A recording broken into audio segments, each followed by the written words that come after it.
Hey everyone, I'm Max Murphy, and you're watching Mac News Weekly. This episode is sponsored by Gibraltar Management.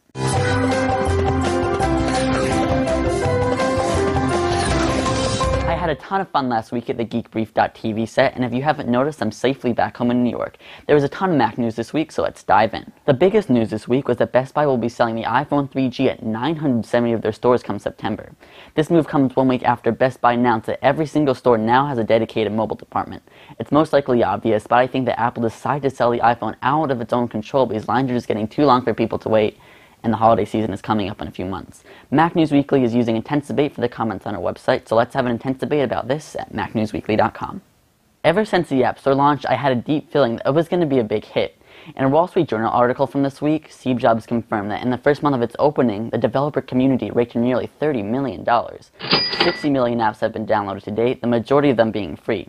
Some of the most popular applications like Super Monkey Ball saw 300,000 downloads in the first 20 days.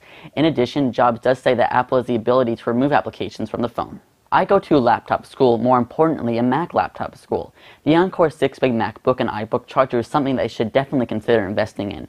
You can insert up to 6 iBook or MacBook batteries at a time and it simply charges them. It could be so much more convenient than students getting up to disturb the class and plugging in their laptops. Instead, they just swap out the batteries. Even though it can hold up to 6 batteries, it only charges 3 at a time.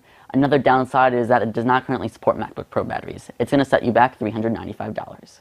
iTunes movies are now available in Australia and New Zealand. Together, more than 700 films are available for purchase or rent on the iTunes Store from most major Hollywood studios, including 20th Century Fox and Paramount. Movies start at $9.99 A/NZ, and rentals start at $3.99 Australian or $4.99 New Zealand. In the United States, we have only 24 hours to watch a movie once it's played, but in Australia and New Zealand, they have 48 hours. That's not fair. That's the Mac news from this week. As you can see, I've been playing around with some lighting. I'm Max Murphy. Have a good week.